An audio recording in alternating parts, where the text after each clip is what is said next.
mungkin sepak bola Indonesia seperti hari ini. Karena memang ini kerja sama antara pemerintah dan PSSI dan tentu seluruh daripada masyarakat sepak bola yang mengimpikan sepak bola kita harus bangkit. Memang sejalan dengan tentu blueprint yang sudah disampaikan pada saat itu ke FIFA, yaitu program Garuda Mendunia, bagaimana kita mentransformasi menuju era kejayaan sepak bola Indonesia. Memang kita memberikan target-target untuk pengembangan daripada sepak bola Indonesia.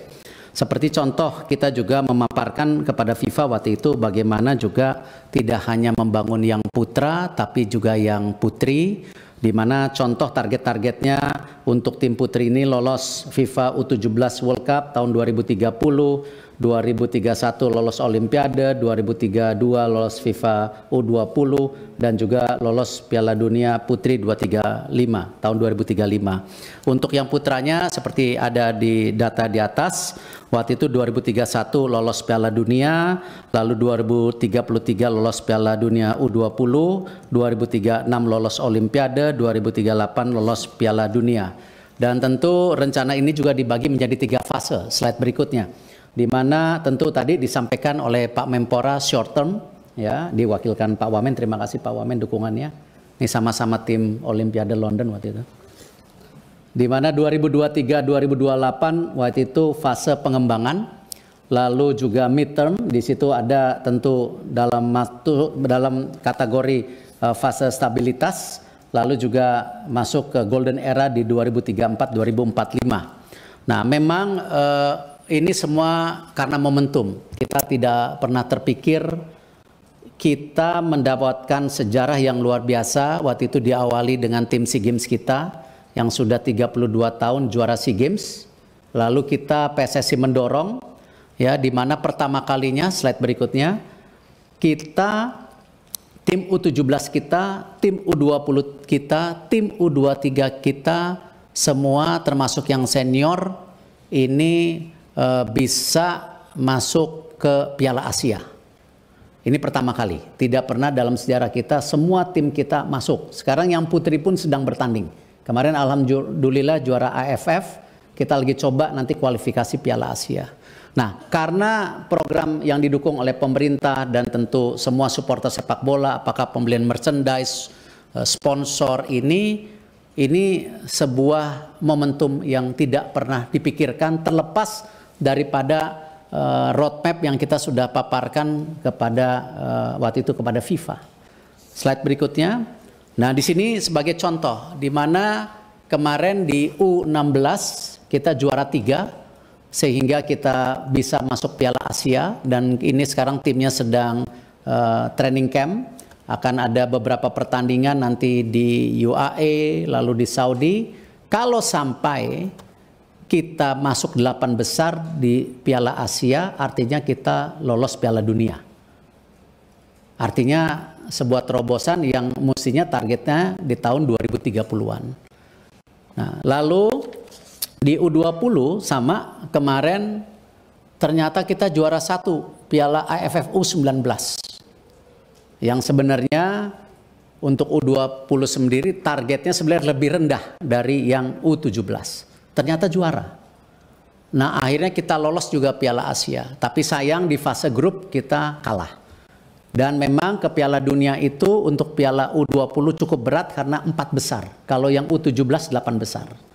Nah, tetapi tentu hal-hal seperti ini kita tidak boleh menyerah diri. Karena sebuah kegagalan. Karena U17 kita masih punya potensi. Bahkan kenapa kita juga diskusi hari ini mengenai percepatan naturalisasi, karena prestasi yang luar biasa di tim U23 kita. Next slide. Di mana masuk 4 besar Piala Asia. Jadi ranking 4 di Asia. Sehingga kalau ranking 3 kita langsung ke Olimpiade. Akhirnya karena ranking 4 kita harus bertanding di Prancis melawan Guinea. Sayang kita kalah 2-0. Nah, hal-hal seperti ini yang membuat confidence pemerintah PSSI, kenapa tim senior kita ini punya potensi dari anak-anak muda kita seperti Rido, Marcelino yang juara SEA Games, ditambah tadi tim U23 kita dan sisa daripada tim senior kita. Nah, hal ini yang kalau dibilang kita sangat agresif, mohon maaf, tidak lain kita ingin supaya mimpi kita di Piala Dunia bisa tercapai. Dan ini tentu kita masih ada sisa pertandingan 4, di mana nanti lawan Australia tanggal 20 away, lalu 25 lawan Bahrain di Indonesia, lalu tanggal 5 Juni lawan China di Indonesia, 10 Juni lawan Jepang. Kalau kita bisa mendapat 7-9 poin, bukan tidak mungkin kita bisa ranking 2. Ranking 2 artinya langsung lolos Piala Dunia. Tetapi kalau sampai pun kita ranking 3-4, kita masih diberi kesempatan untuk kualifikasi, ya, bergabung dengan 3 grup lainnya yang ranking 3-4 dibagi 2 grup. Nanti ranking satunya lolos Piala Dunia. Nah, ini yang akan dilakukan pada bulan Oktober-November tahun ini. Jadi hal seperti ini, mohon maaf, kami dari PSSI tidak bermaksud melakukan sebuah mimpi yang hiperbol, tetapi ini sesuatu yang real, nyata ada di depan mata kita. Dan ini baik, saya rasa, untuk bangsa kita juga sejajar dengan bangsa-bangsa besar di dunia.